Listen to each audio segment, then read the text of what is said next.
Tracing a pathway from a turbulent childhood marked by fear, neglect, and survival instincts to her struggles with self-worth, love, motherhood, and betrayal, our guest today is Jasmina Sabi. Jasmina is a thought leader and content creator who isn't scared to challenge what people think, isn't scared to ask the challenging questions. She delves into topics surrounding psychology, personal development, and societal norms. Through her engaging social media presence, she shares extremely personal insights and experiences, aiming to foster deeper understanding and connection with her audience.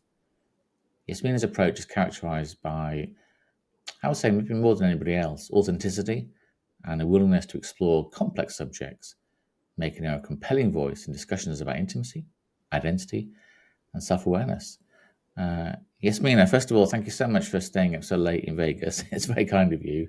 Thank you Um, for saying all that. That's so kind to you. Gosh, no. I just wanted to start really, I guess the obvious place is just to take you back a little bit to your earlier life, your formative years, your teenage years. What was life like for you growing up? Life was I thought it was normal, I'll say. It was just, oh, I went through this and on to this, but looking back from an educated standpoint, I can't believe I survived it.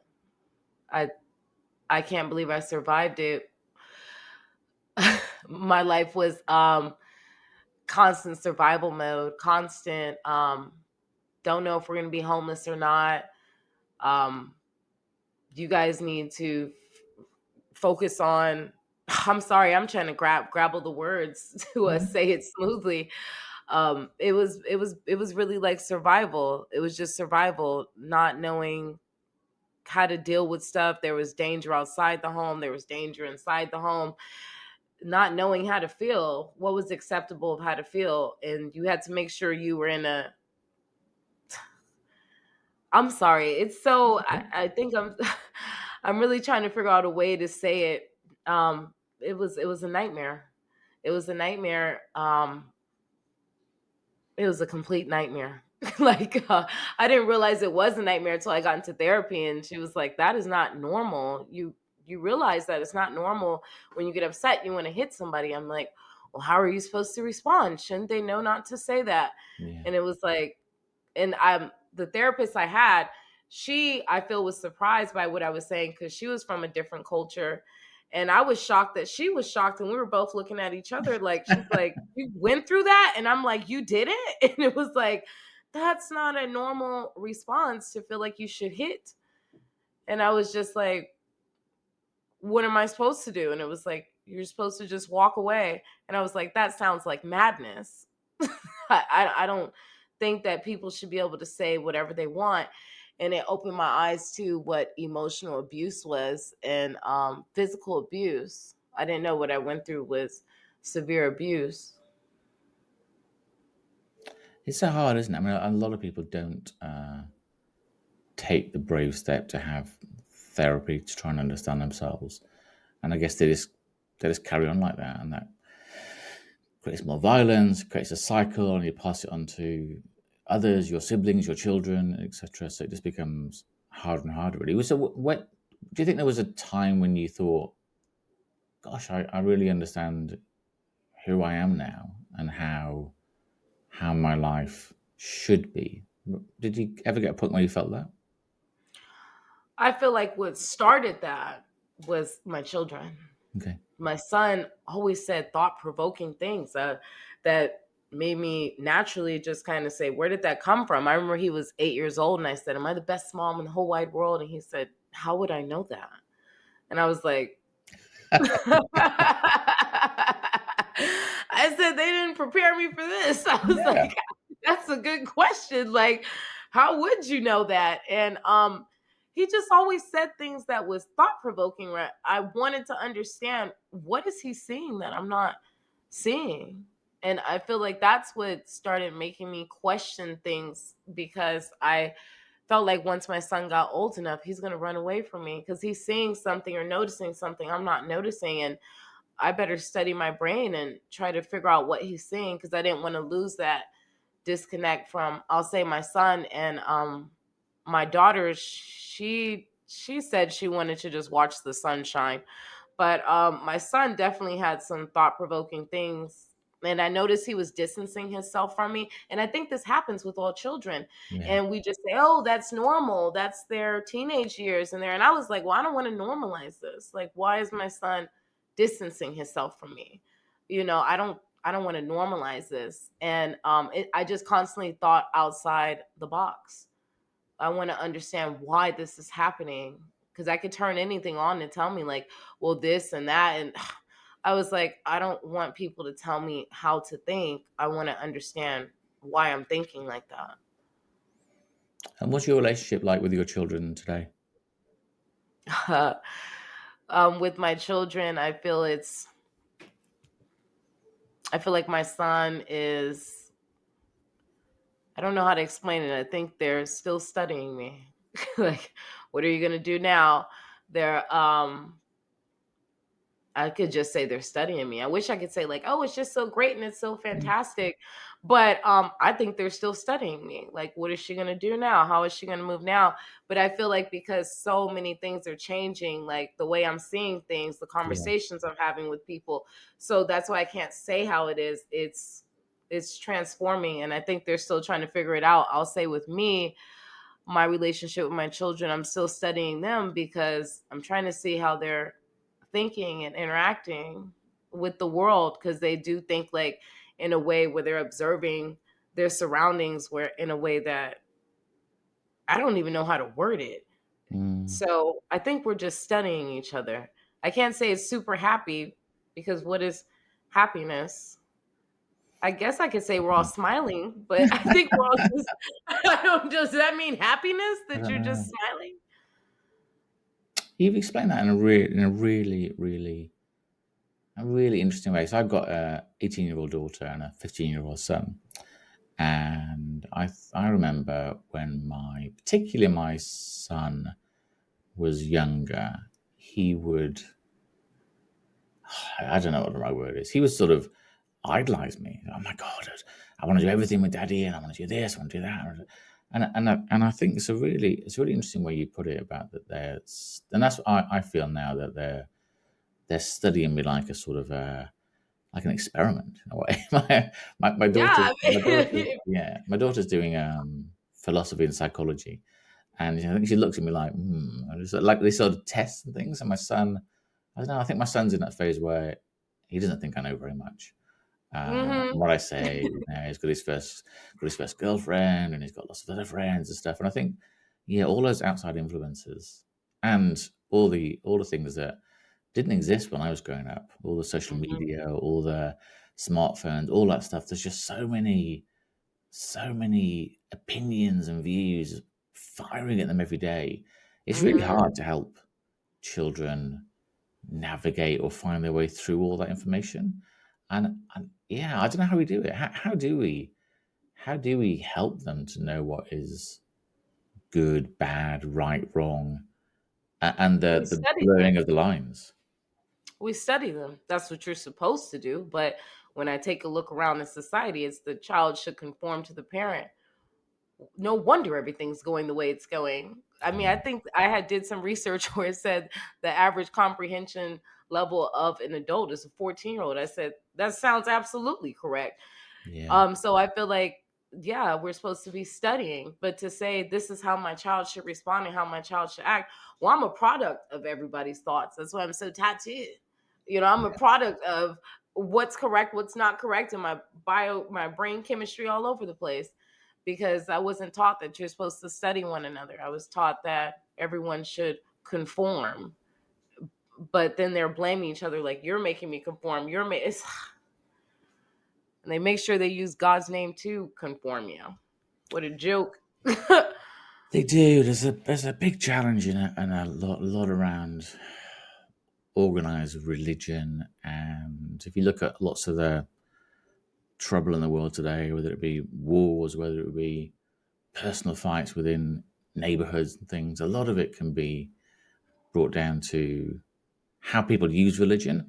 I don't think there's anything wrong with believing in a higher power, believing in God, being spiritual. I don't think that's a bad thing, but I do think people twist things to meet their own agenda. Does that make sense? Absolutely. I don't even know if they're conscious that No, they're no, no, they're twisting not. things. For instance, a judge, I think it's absolutely amazing to me that it says in one of the commandments, do not kill. I guess unless you have a degree. That's what they should put in there. Unless you have a degree. If you have a degree, you can wake up every day. You can kill as many people as you want. And make sure you use the Bible to do it by telling people to put their hand on it. And Yeah. you're sentencing somebody to death for what you're literally about to do, but it's okay for you to do it because you have a degree to do it. Mm. It's a much bigger deal in the US than it is in the UK. So in the UK, politicians don't have to talk about religion. They don't need to sing going to church and stuff. But I know in the US, you're never going to be president unless you're, claim to be going to church, putting your hand on the family Bible, all that sort of stuff. It's a very it's a very different society, and I think the US feels, from the outside at least, it feels maybe more divided than it has before. That there's very extreme views on either side of any debate, and there's little, there's very little in the middle. Is that how it feels today?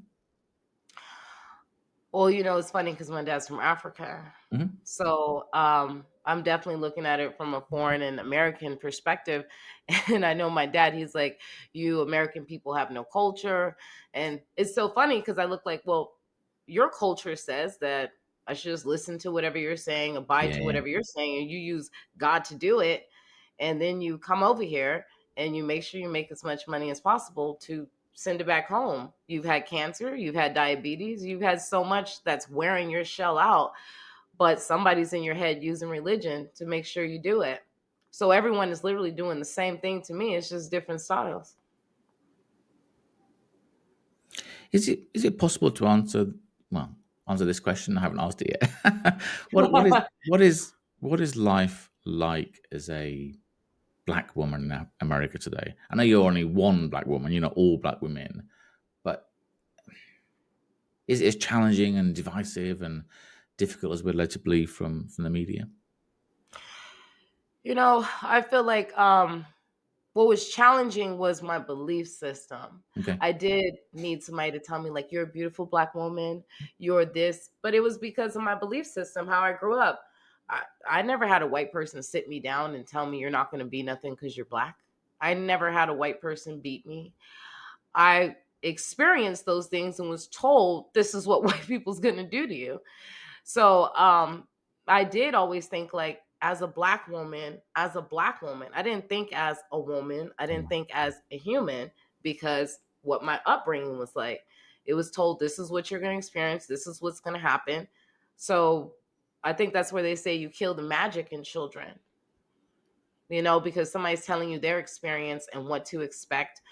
And and so where I'm at today as a conscious person, I will say, I'm looking around and what a big mess. What a big distraction that so many children are suffering in the world because the grown-ups are busy arguing about this color did it, that religion did it. You're all, oh, you did this, you did that, and children are suffering. And you're not taking time to think about the kids because I keep hearing they're all distracting us. What are they distracting us from? Looks like everybody's distracted from their children Yeah. because of you guys' color. That's what you guys are all, everyone's arguing about. Look at that color. Look at, what a joke. So I can't even say my experience as a black woman because I'm fully conscious now. And I'm like, it's a distraction. Those conversations about color is a complete distraction. Everybody's doing the exact same thing to each other. I feel like they're all hurting each other, just different styles using different things. And the biggest one is Benjamin. That guy's been dead for I don't know how long. He still has the whole world. It's hard because obviously the media over here is most of our news is what's happening in America, and it's not very much happens over here. It's very boring. But what happens in America seems more exciting.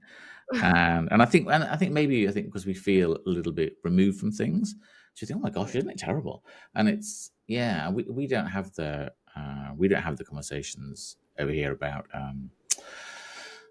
what happened, 100 years ago. We don't have the conversations about what our great grandparents Really? did, and no, we don't. No, we don't have Wow. the discussions as much. I mean, we in small parts, but nowhere near as much about what happened 150 years ago. Should we pay repatriation for things that our great grandparents did? All those sort of things. We just don't have that because we don't have lobbying here. We don't have the sort of systems like that. Government, there's no money in government as such. Nobody gets money for doing stuff. You're not allowed. So I think once you take money out of the discussion, people don't talk about things as much. If there's money to be made or money to be found, then people, set their views and things. But the way you put that about that we're sort of told what to think and what to do, I hadn't really thought about that before. But it's so true. And unless you do find your own path and take the effort and energy and the hardship to actually think for yourself, yeah, it makes life really hard. You just repeat the same mistakes. And I think it's challenging for our children. And we don't connect with our children. I see parents walking around with their kids in a pushchair or a buggy, and they're on their phone, and the kid's got a tablet and an iPad or whatever, and they think, well, Gus, you're not talking, you're not looking at each other, you're not. Yeah, we don't. I don't know. Do we raise our children anymore? I don't know. Or do they just get brought up by society? I don't know. It, I'm not sure. What does it mean to be a parent these days? Nobody was ever parents. It's a bunch of, to me, I feel like it's a bunch of unconscious people walking around. Every single time I'm talking to somebody, they're literally telling me, I feel like what a dead person said. Oh, did you read this book from this long ago? I'm like, why would I take that information in? They're not here to take a look around. That's why I made a post that said, "Does slavery even exist?" Oh Yeah. my goodness. How dare Yeah. you? How did that go How down? Was that? dare you? I Yeah. was like, what's so funny? Somebody can't even translate a conversation that I said from 5 years ago. And you're mad that I'm like, I cannot question it. I'm not allowed to question it. I have to think this particular way. And I think as far as with the parents, who I believe is running the world of science. Biochemistry outranks every single thing known to humankind. Yeah. And I feel as though there's all these different things they're trying to do to help us with our brain chemistry now that you have digital technology. And I just think that are we raising our kids? Nobody's conscious enough to raise their children. That's what it kind of looks. And if you are conscious enough, that's where you get the parents that's like, I'm gonna homeschool you. You're not going out there. I'm like, does that help? Because like I don't know if that helps. It doesn't. And you have to, for me, I will say, with my children, for instance, I remember he wanted to hang out this one house. And when I seen the house, I was like, oh gosh, it's really aggressive in there. And I could have told my son, oh, you're not going to go in there.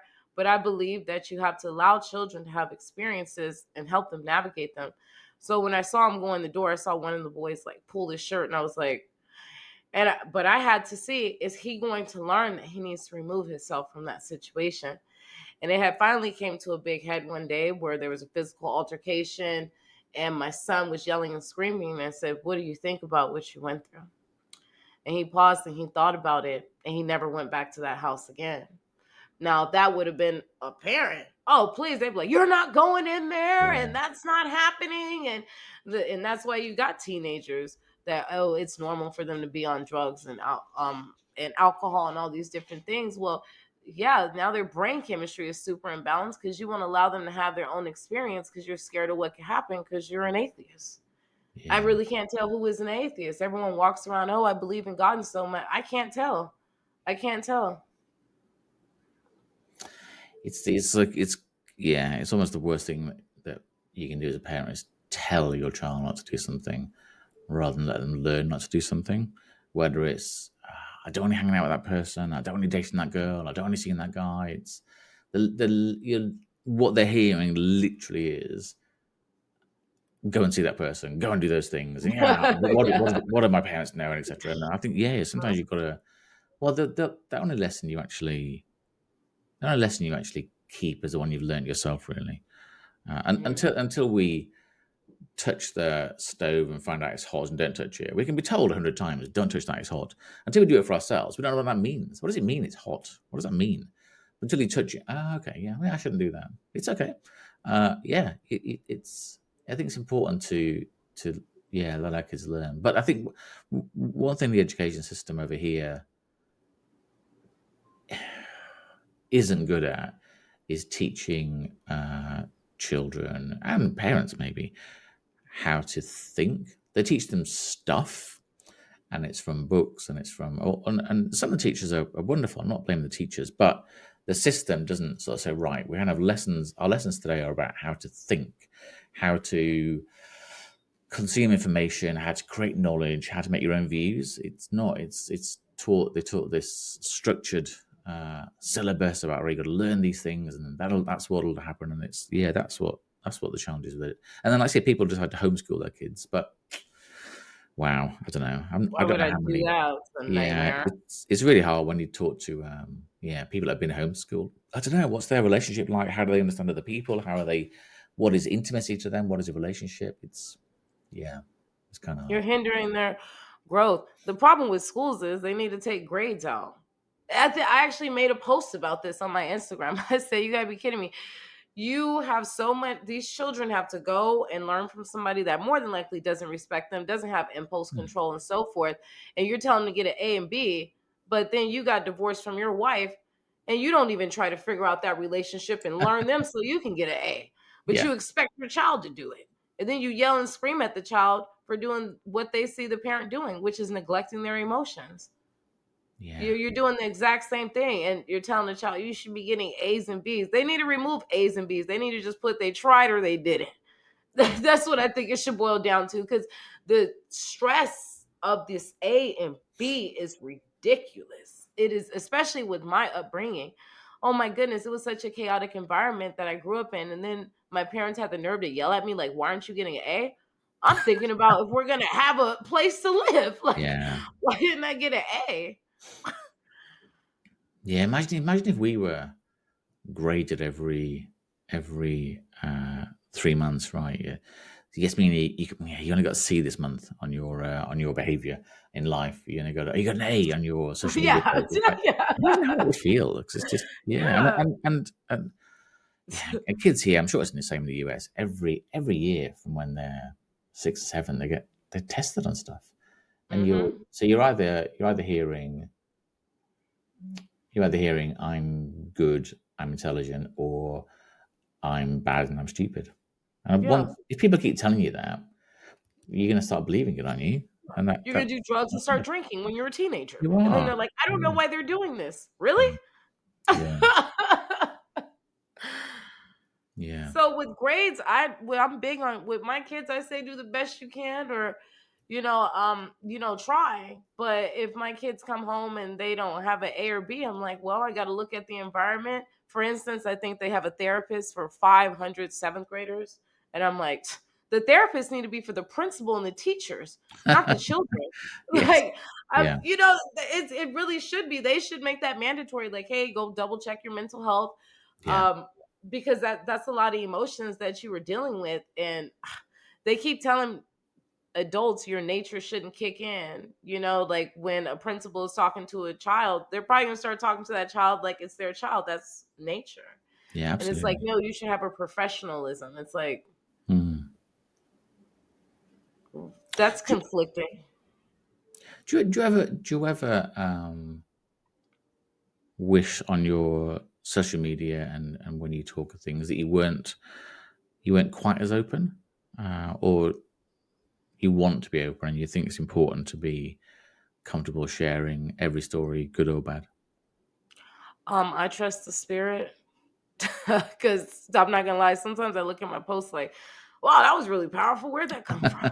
Like, I get shocked by some of the stuff I say, but when I think about it, I feel as though I do not have the intentions of hurting someone's feelings. And it's funny because people just get zoned into that one video, but I made a video, I think a couple of days ago. It was a 16-minute live video about the message behind my videos and why I say them the way I say them, but people don't want to look at that. So it's fine. I know I put it there, and I guess you'll figure it out someday. But it's not to be mean, but I do put in there the attention span is like 3 seconds. Yeah. My goodness, you guys' attention span is shorter than a 3-year-old, but you're yelling at the 3-year-old for not paying attention. No Mm. wonder they're creating these robots. Yeah. There's one post in particular I wanted to ask you about. So I know you spent some time as an escort. You sort of earned money, fed the family, put food on the table, and one of your posts on social media was called, I think, "Isn't everyone an escort?" And Oh yes. I wonder what you meant by that. You know, I don't know if I don't know. I'm trying to figure out like what's worse there, like me being an escort or me waking up every day as a judge and killing who knows how many people. I'm worser than a judge. I don't think that I'm. The thing is, I do understand the term escort because every category has good and bad in it. And I feel like when these celebrities become famous, they're like, "Oh, I robbed my drugs," and I'm like, "Oh, it's disgusting that they brag about that." And more than likely, no, you didn't. No, you Yeah, yeah, didn't. yeah, Or they have this attitude like you owe me. But when I just look at probably the biggest escorts is probably construction workers. If I think about it, you're out there tearing your body apart, wearing your body apart in the sun, and you're gonna need all these different surgeries. But to me, I feel like the thing is, actually, I did a podcast where this lady said we're exposing their nature. That's why they're getting upset. And I'm just like, no, they're getting upset because, first of all, you guys keep making it seem like somebody owes you something. Like, oh, you should give it to me, or you're less than me. If you do, give me this money. And it's like, what? Why can't it just, why does it have to blow into you're worse than me or you're less than me? And I just look at categories where I just feel like, I don't know, I keeps going back to judges. You have to wake up every single day and affect generations. Or soldier. What did somebody say to soldiers to have them go consciously choose to die? You get dressed up every day, ready to die. They tell you, what do they tell you? You're gonna get these benefits. We're gonna give you 5,000 a month. You're doing it for your family. I've never walked up to no soldier and said, "Go do it for my family." I never said that. Who told you that? Like, what? How is that category? So I'm just kind of confused why we keep talking about escorts. I'm looking like everybody is literally going against their morals for money. Morals to the point where you don't even realize you're about to go affect generations to come. What do you? It's interesting you talk about soldiers. What do you think? You're not a soldier, so it's hard to know, I guess. But I guess if you ask soldiers why they did it, particularly in America, I think there is that almost sense of I'm doing this for America. I'm doing it for the flag. I'm doing it for the president. Oh, And what a I thought joke. that's how you react. They, What does that mean? they keep fighting over land. This land belongs to nobody. What an illusion. What an illusion. This is mine. What what makes you think that this is all yours? Oh, because you're living off the dead's words. I thought that that was a sin. You were not supposed to live by the dead's words. They keep saying that spiritual advisors. I can't tell the difference.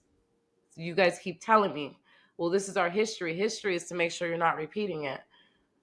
But that's what happens, I guess, when you keep living off of the dead's words. But the problem is they can't stop fighting. They're fighting about what? This is my land. That's an illusion.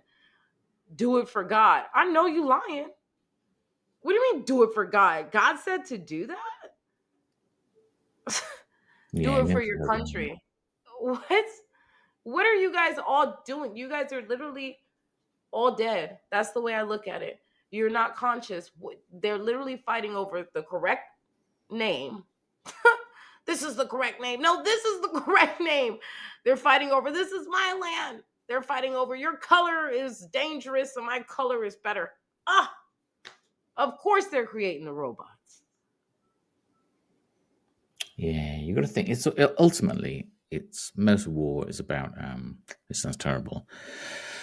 It's about money, really. It's about big business. It's about the military contractors. You're talking. These are $1 trillion events, really. So, and I always thought, and you're the first person that said it. Actually, I've always thought that the first battle or the first war only started when people decided that I own this piece of land. This is mine now. When we didn't own land, when we just travel the world and we were nomadic and we, whatever, thousands of years ago, we never had that. And you still get that in some countries where there's no such thing as ownership.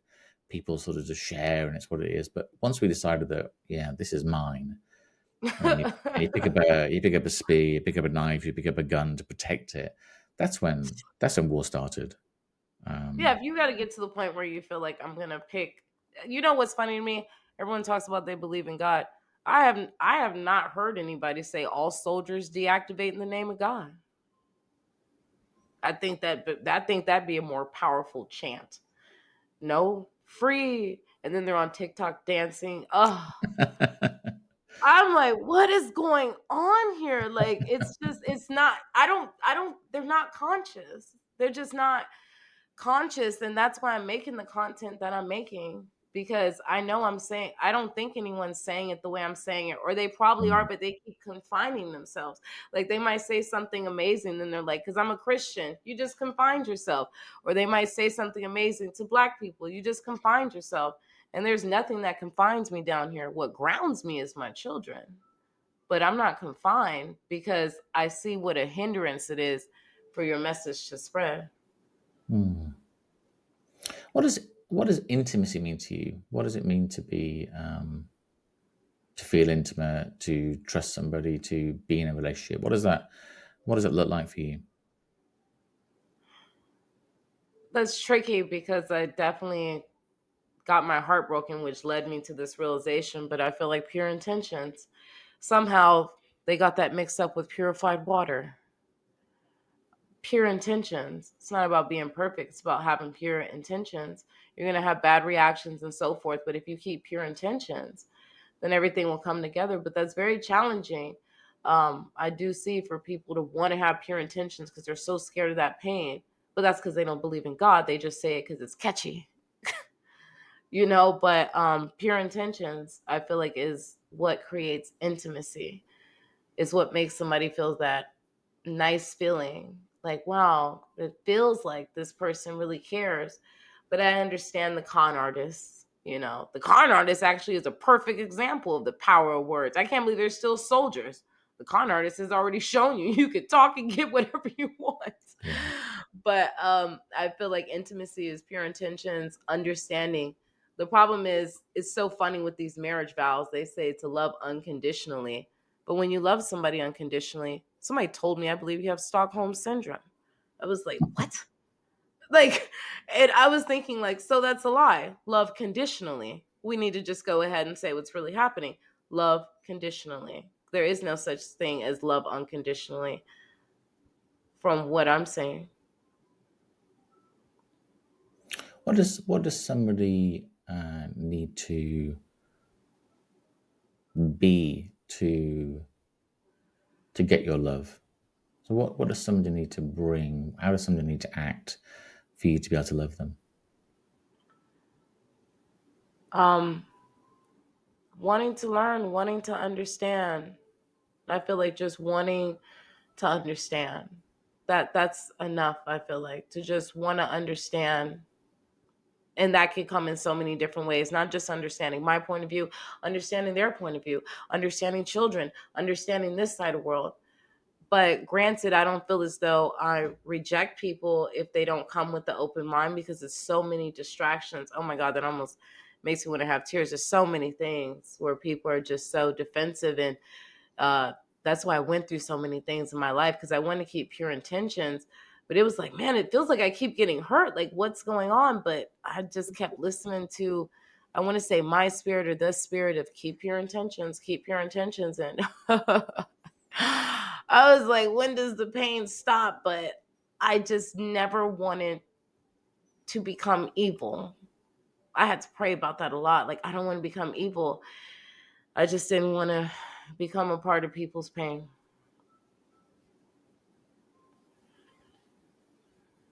And we mentioned before about almost what is what is happiness. Would you say that you're at the happiest time of your life right now, or is happy just a stupid word that doesn't mean anything? I feel like, what is there to be happy about right now? I know too much information, and I got to make sure I get it out. But that's where I'm at. I feel like, honestly, like I would have been happy with the man I fell in love with if we just had our house and traveled just once every 2 years. But I feel like with everything I went through and all the knowledge and how conscious I am, you're not supposed to, it's not, you didn't come down here to make sure you had a cool car and make sure you had this. You came down here to study what the humans believe and then study yourself to find your connection again, to bring more people to the power of God. That's how I look at it, because I don't know, with everything I know and the realization I have, how can I go sit down at a restaurant and know I have the power and I do have the words that can invoke thought in so many people. So my happiness, I don't know what happiness is going to look like for me. I think happiness will look for me when children aren't crying as loud. And I don't need to visualize it to see it like, oh, they're crying. You'll know that the children aren't crying as much, Yeah. and I feel like that's when I'll feel happiness. It's a Mhm. huge responsibility, but um that's literally what we're all down here for. Everyone might have forgot it, but I figured it out. Yeah. But you mentioned people tend to drink and drugs and lots of other things that sort of, I guess, numb us from what's happening.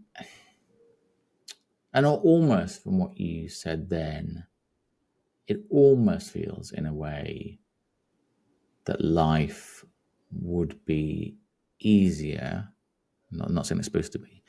Would be easier if we didn't challenge, try and understand. If we just conformed, which is a terrible thing to say, but it sort of feels that, yeah, if we just do what we're supposed to do, if we just keep our heads down, if we just numb our brains, whatever.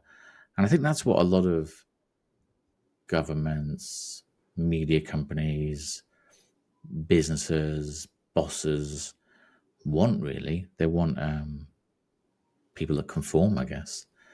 So when you get somebody like you that is the opposite to that, it must be hard. Did you ever I think, challenge that as oh, well. easier just to conform? I don't think so. I can't even blame the government and them. They're sick of this shit too. They're Don't. trying to go to Mars. They're like, we're sick of this. They blame us for everything. Let's just get the hell out of here and leave them down here. Yeah. Like, because that's a lot of pressure. I made a video about that with the government. I was like, I can't imagine, you got to go to work. You're trying to figure out how to come up with something that I guess is helpful to America while considering the world in mind, and then you got to go home and sit down with your family and eat a meal. What? That's hard to do as a manager of McDonald's. Yeah.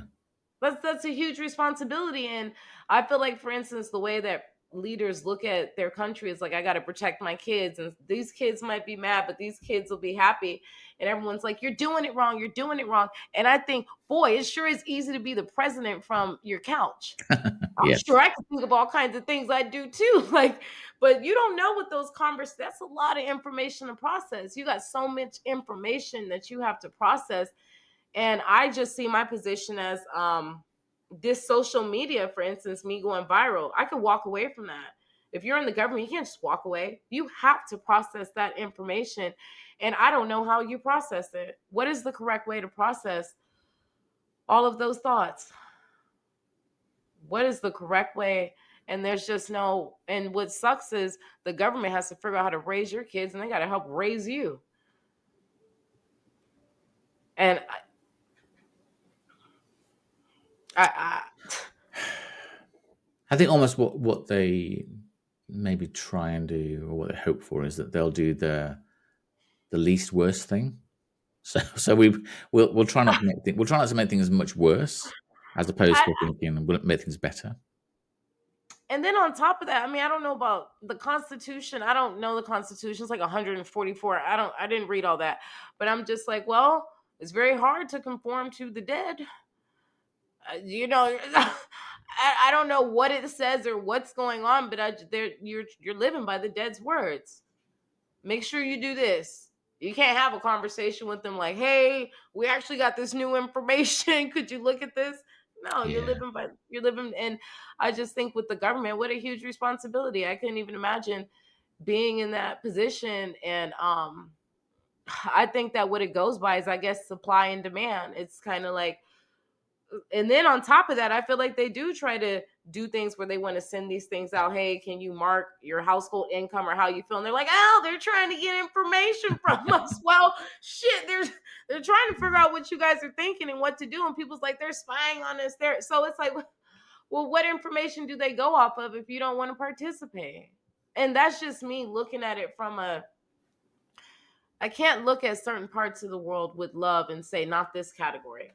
If the spirit told me its name is all, I got to look at all and try to understand that viewpoint.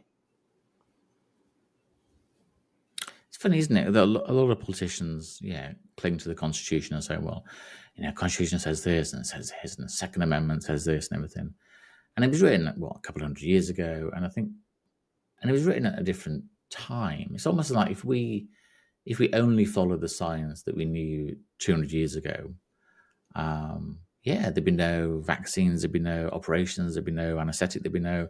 But that's what they said 200 years ago. That's enough now. We don't need to live. We don't need to learn anything else. It just doesn't make any sense, does it? But That's something, hard. Yeah, that's what. some, yeah, I mean, no wonder everyone feels like we're still slaves. Of course they think that.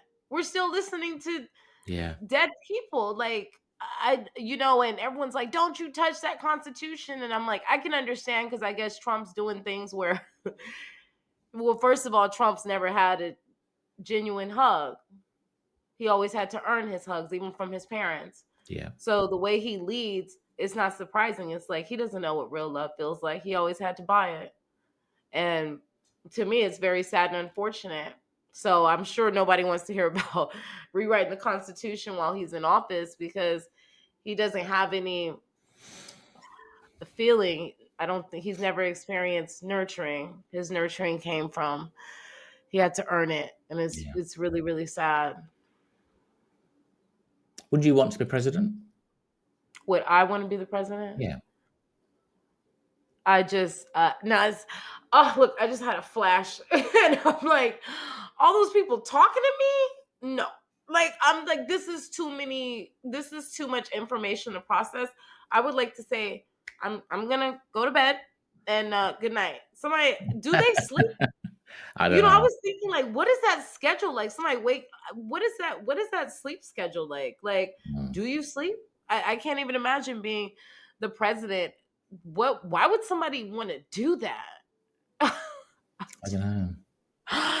Why would you want to do that? I just can't imagine wanting to be responsible. That's trauma from childhood. I think anybody that's the president experienced severe trauma from childhood, and that makes them feel really powerful. President Obama, raised by a single mother, that's Yeah. trauma. Trump had to earn trauma, but Mhm. no, no. Mm. How you put yourself out there, are very open, are provoking in the most positive way. But how do you prioritize your own mental health, well-being? How do you look after yourself? I make sure I don't tell myself I know all the answers and I'm super smart. I tell myself I'll keep me grounded. I go to therapy every week. So I definitely tell my therapist, like, what do you think? Like, because I'm still running it through the educational system, because I feel like that's the first thing happens when you get to a certain status. So, what's your mental health like? Nah, I ran it through the chambers.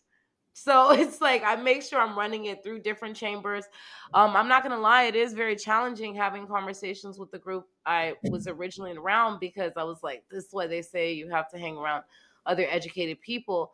Now I wouldn't disconnect from people that don't hold education, but I was noticing conversations I was having, I'm like, oh my gosh, I don't know how to lower my dialect or how to it not feel like I shouldn't say something when I feel like I can say something that is impactful. And I actually had a friend last night that was like, I'm so sick of you always wanting to give me advice and so forth. Like, I'm having an experience. And I'm like, okay, but you're going to call me crying. So how am I supposed to have this? So I just got really confused. Like, how am I going to have this conversation if I know what's going to happen? You don't want to take any accountability. And I started noticing that with my friend groups, and I was like, oh God. But I just keep telling myself, you're gonna get to a place where you're gonna have conversations with people that understand that understand or want to. Mm. And I'm thankful for my therapist, I will say, and at least keeping me balanced in, me asking her, hey, what do you think? Does it sound like I'm trauma dumping? Because she did go and get a bachelor's degree and she went through the education system. I really respect her opinion, Mhm. I will say. Do I embody everything she's saying? I take it into consideration. I will say that because I do respect that she did take time to get a degree. Mm. It mm. I think it is really important to expose ourselves to different thinking, different people, different friendship groups, different whatever. I do think people get stuck in their yeah. Cult. Hmm. Yeah, it's a good way of putting it. They do because I guess as humans, we probably there's probably something in the notion that we want to be around people that agree with us, that think the same way as us, whether that's online or offline. You know, we find Hmm. people that, well, I'm a Republican or I'm a Democrat or I'm a whatever, I'm a Taylor Swift fan or I'm whatever. And I just Hmm. want to hang around people that think the same as me. I don't want to Oh, hang around somebody that says, "Oh, Taylor Swift's music's terrible," or "The Republicans are idiots," or yeah, I want to be agreed with. But then we don't learn anything new, do we? We just know what we've always known, and that we'd never know whether that's right or wrong. So we never challenge it. But it's sometimes it's hard to find people to talk to that are different from us, and we feel scared or nervous, or we're not sure what they're going to say. Or but it feels really important to expose ourselves to different voices more than ever before. I think. But yeah. So, well, based on my observation, the number one thing ruling the world is emotional validation. Everyone's mm, constantly looking for emotional validation, and they hope they can become a millionaire so they can pay for the emotional validation. yeah. There you Oh, go. now I have enough money for you to validate my emotions, and Yeah. and I'm just thinking to myself, it's people are scared of that emotion. I feel like that is where I will say Black Americans, it's a big difference of blacks in different parts of the world, but Black Americans, I feel like, do challenge that, and they do bring up emotions where somebody's like, oh, they're not conforming to me. That's what it looks like. They're not conforming. They're not controlling their impulse or their instincts, and why are they acting like that? And it does come off as like, oh my God, how are they going to act? But then it's kind of like, well, this is a little exciting as long as nobody gets aggressive, but it's curious. Yeah. It's like curiosity, like how are they going to act? How are they going to, like it makes you watch. But I feel like the physical reaction is the problem. The physical reaction is a huge problem. And I feel like if we can get that under control, then I think that maybe people will kind of come out a little more. But I don't know. I just think that people are confined to certain spaces. And it's funny, you have the free will to unconfine yourself. And people sit around and say the government's confining us. No, it's your brain, because that's the devil. It's actually your brain. And people need to stop thinking it's a scary shadow that's going to come out the bushes. It's your brain. It knows how to control you. It knows how to Yeah. keep you confined. It knows how to make you sick if you try to learn something and get your connection back. It knows how to make you sick and put you in a depressed state so you can stay confined to the mind. It does. I mean, it's our brain that tells us about eating the bad foods and drinking the bad drink and taking the bad drugs and all these things. That's what because it just keeps everything just as it was and Hmm. destroys you from within really. One of the things that most people would see if they go on your social media and if they maybe look at some of the comments, people don't generally say, "Oh, that's Yasmina, that's wonderful. What a wonderful thing you're doing. That's great." How do you handle negative feedback, or does it feel positive in that people are at least engaging with what you're saying? But yeah, how do you handle it when people say, "How can you say slavery didn't exist?" Or how can you say, or when people, yeah, just fixate on one word or whatever? What does it make you feel bad when they say that? Is that what you want people to say? How do you handle that? I think that I started feeling really sorry. I started seeing a big problem, probably how the CIA is looking at stuff, national security. When I really seen like the response in the comments, I couldn't believe it because it almost makes me want to cry because I was like, they're the response was so mind blowing because it wasn't a conscious or logical response. Mm. They had just never heard, I feel, what I was saying before. Everyone kept telling me, read a book. Anybody could do that. Information changes on us in live time.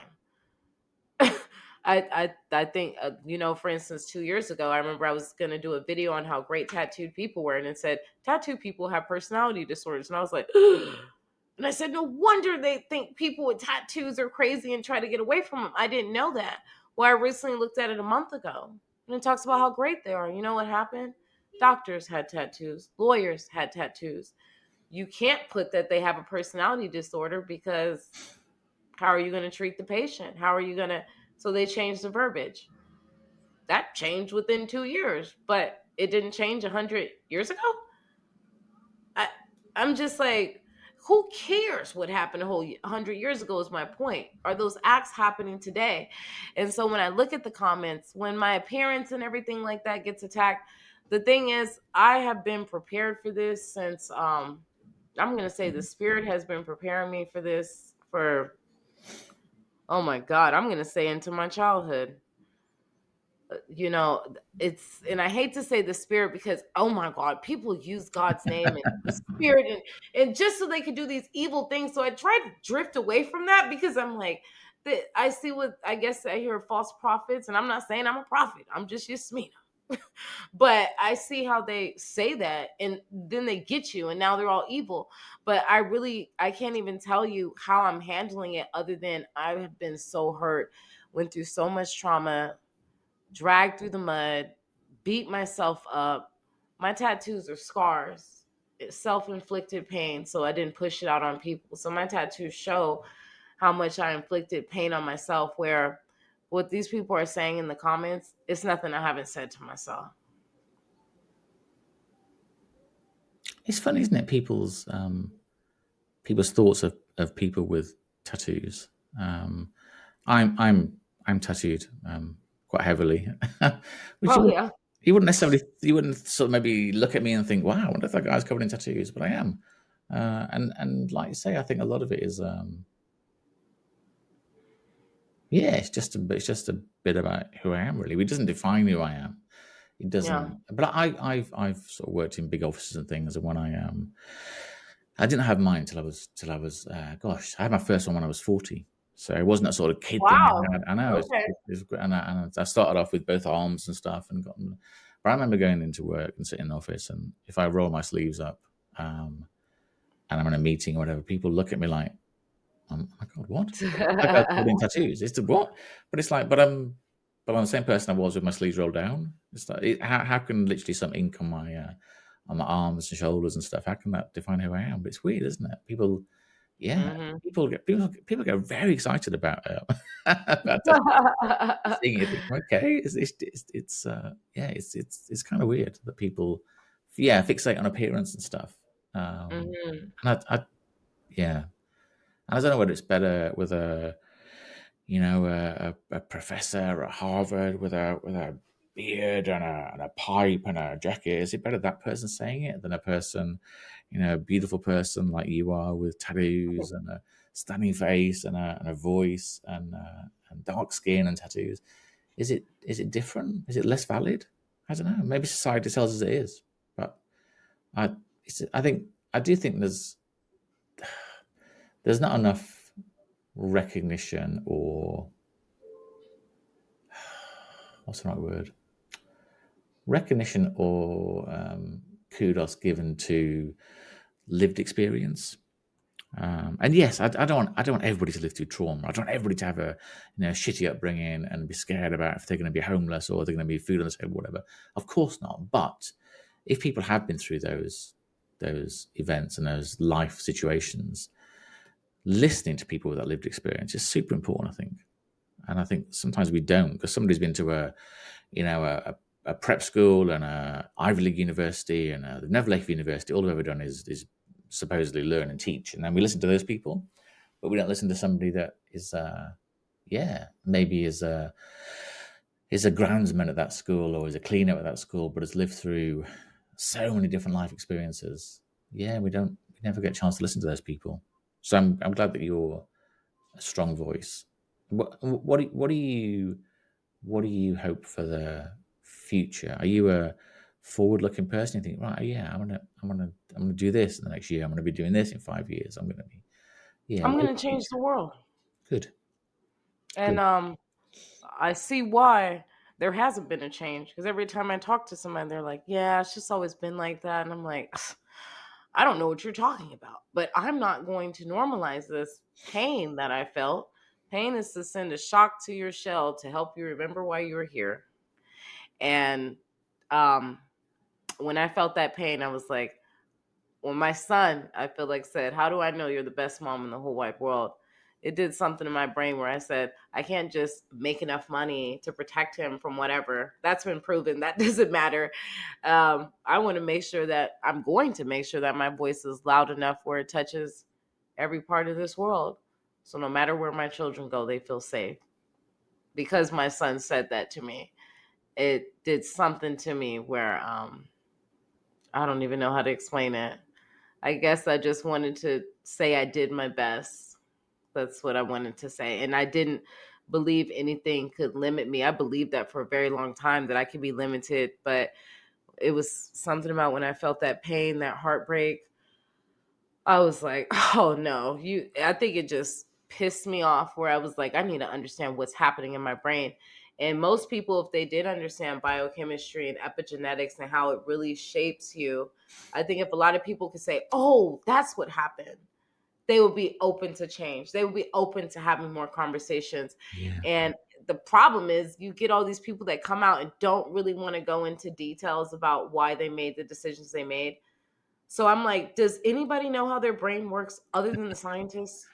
I think the scientists know, but maybe they don't have a captivating story to really tell yeah. people how their brains work. But I'm just like, am I the only one that came to this realization? Or I guess we'll figure it out as I keep elevating. But I'm like, huh? I think that's a perfect place to end. I know it's midnight where you are. You Yeah. need to get some sleep to get that. You've been wonderful. You're a beautiful person, and I think I think you are changing the world. And I say just keep doing it. Yeah, Thank keep your voice you. being heard. And anything I can do to help, yeah, just let me know. I think it's yeah, you've got a very important message that not a lot of people are brave enough to share. So yeah, thank you. Thank you.